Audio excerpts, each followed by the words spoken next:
Hard starboard. Hard starboard aye, sir.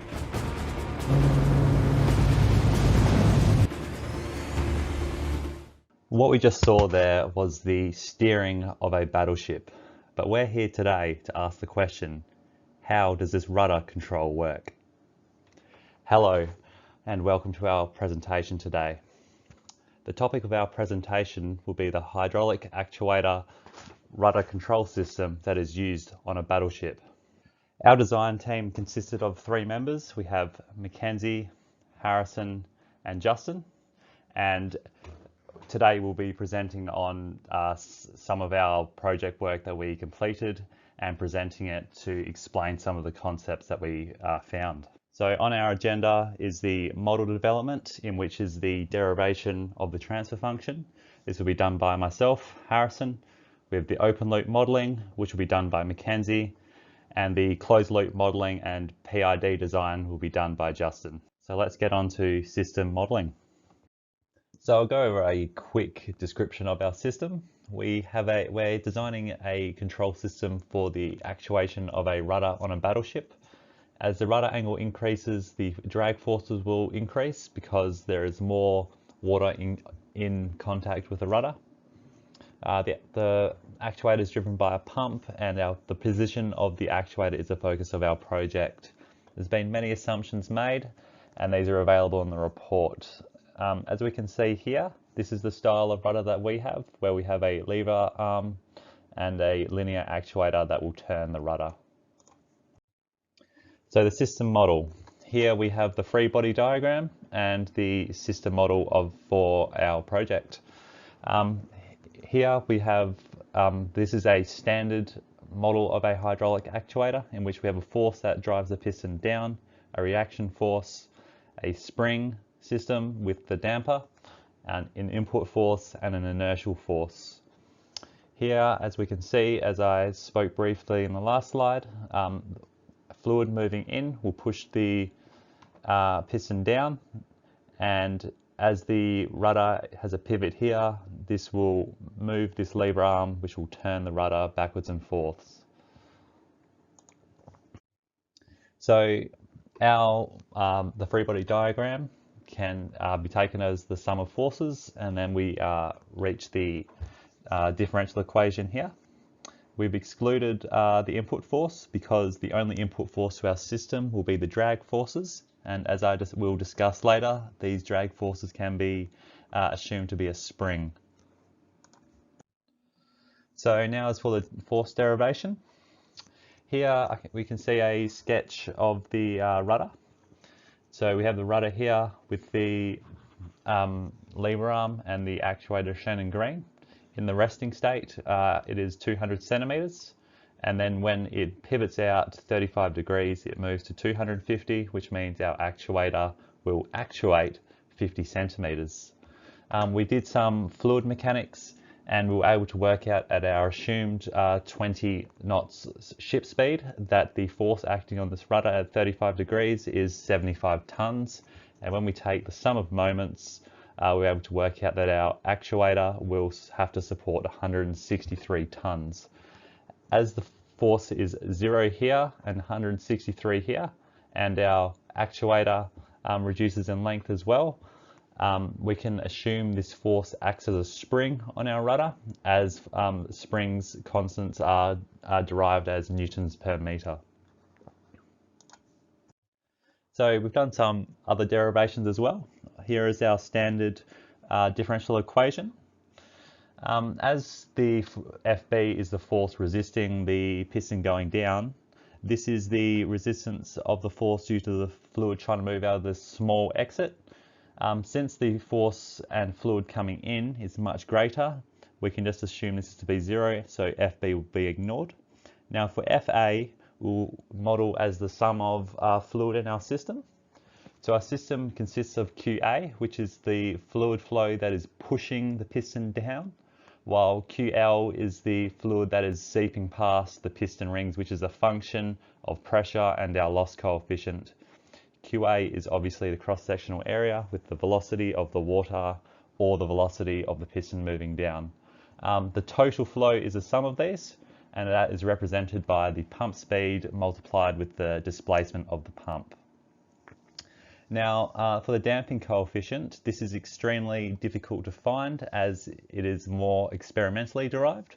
So as our system is going to definitely be overdamped, we assumed a ratio of 3, and then we can work out the critical damping very easily from our spring ratio, and as such we're able to find our spring constant, spring damping constant, sorry. So now we can evaluate the differential equation by substituting all the parameters. Here is the inertial force, which is unaffected by gravity because the hydraulic actuator is perpendicular to the force of gravity. We've said the rudder weighs 50 tons, so it's been substituted here. And through some other derivations, we were able to work out that we have 200 centimeters squared piston area. So we're able to substitute all these other parameters in, and we get this second order differential equation here. And if we solve this for y, we would have a function of the actuator position in terms of the pump input speed. Now, if we take the Laplace transform, we're able to get the function that is shown here. Now, if we rearrange this for the output over the input, we get the transfer function that is shown for the open loop system. As we can see, there is no S terms in the numerator, which means our system has no zeros currently, and as the denominator is a quadratic, this will signify that our system currently has 2 poles. I'll now pass over to Mackenzie, and he'll talk about the open loop system modeling. Thank you, Harrison. Using the transfer function developed in a previous section, we made an open loop system using MATLAB Simulink as shown below. The open loop system requires the speed of a hydraulic pump to produce the actuated position over time at output. This provides us with limitations as a pump speed for a certain position needs to be known in order for the system to produce the desired output. When the rudder is at neutral position, no forces are acting on the rudder, therefore pump speed can be 0. Through trial and error, we were able to get displacement of 50 centimeters at 1,320 RPM. In order to model the open loop system, we supplied step and impulse functions to our system. The results can be shown here on this slide. The step response shows what would happen if the pump was turned on, reached the desired position, and wasn't turned off. As you can see, the rate of change of displacement decreases as the system approaches the required value of 50 centimeters.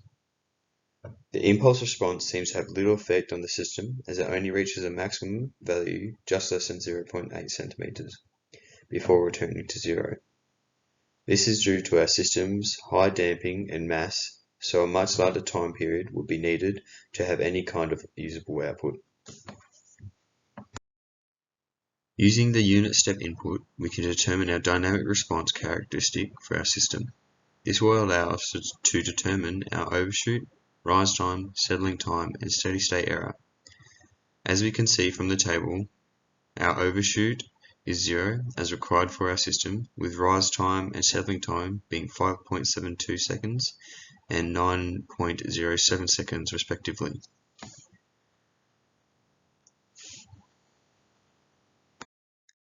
In order to improve the response of our system, a feedback loop and PID controller are needed. The results of the modeled open loop system will be compared to a system with a feedback and a controller by Justin in the next section. Hi, my name's Justin, and I'm going to be talking about the PID tuning of the closed loop system within Simulink. When setting the design criteria, it's really important to have a good understanding of the system. So for our system, we have a very large rudder. It's approximately 5 meters in length and 6.5 meters in height. And so this is a very large, very heavy object, and we don't want to be moving it too fast. Otherwise, this could induce high stresses into the mechanical components and cause things to fail or fatigue.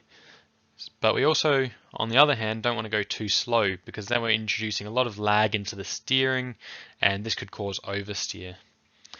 So we've set our criteria accordingly. We've set the settling time and rise time to 7 seconds and 4 seconds respectively.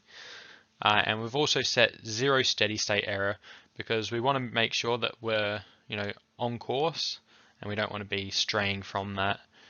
We've also set a maximum overshoot of 0% because we are moving the system so slowly. We don't want to have overshoot. There's no need for it. It can be easily avoided at the speeds that we're moving it.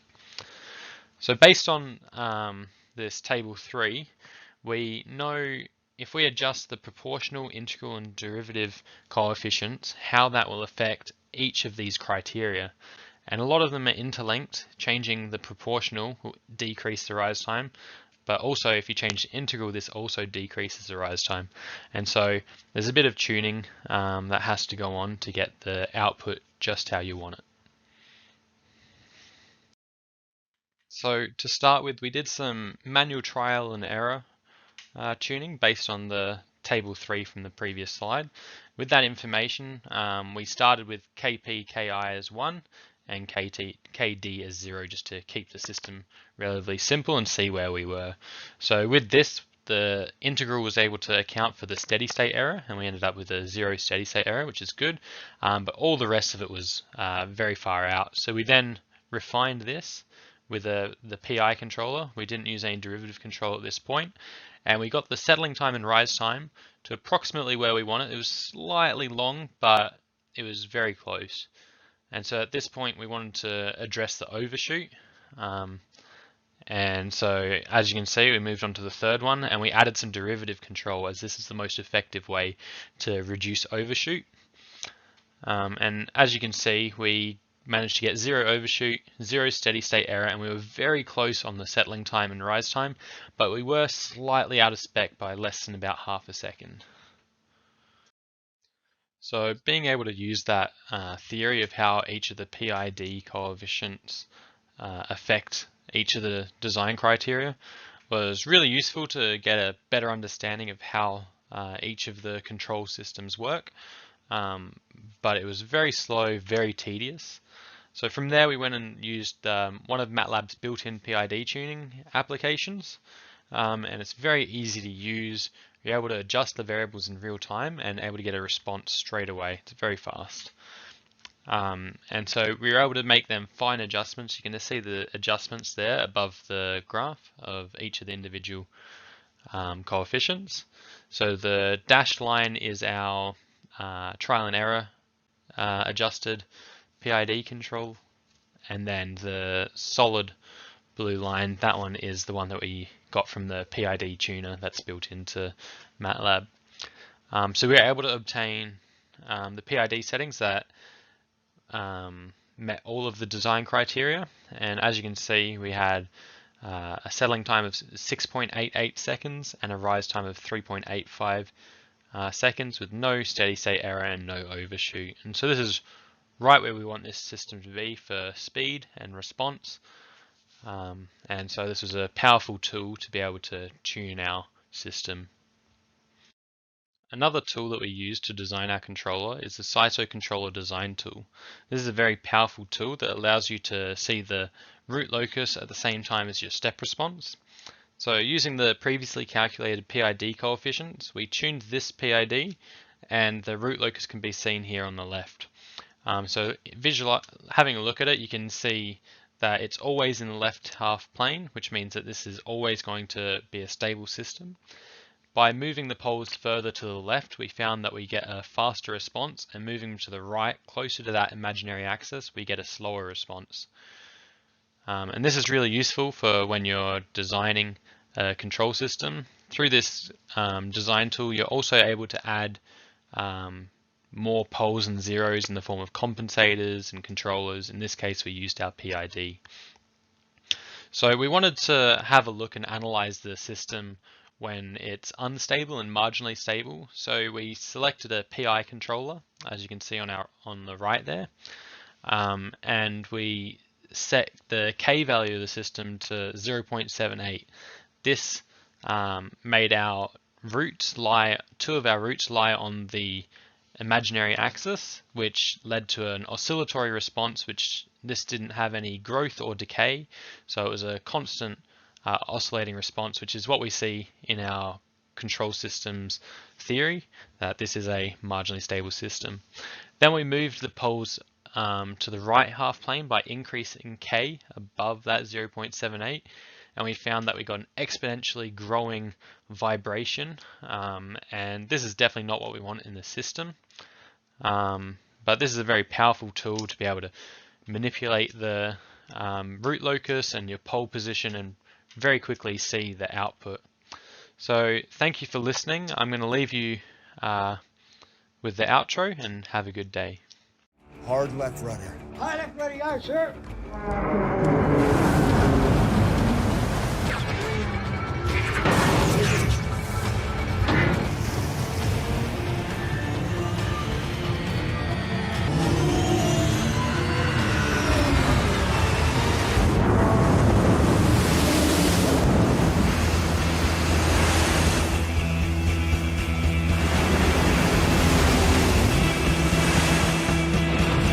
Let's drop some lead on those motherfuckers.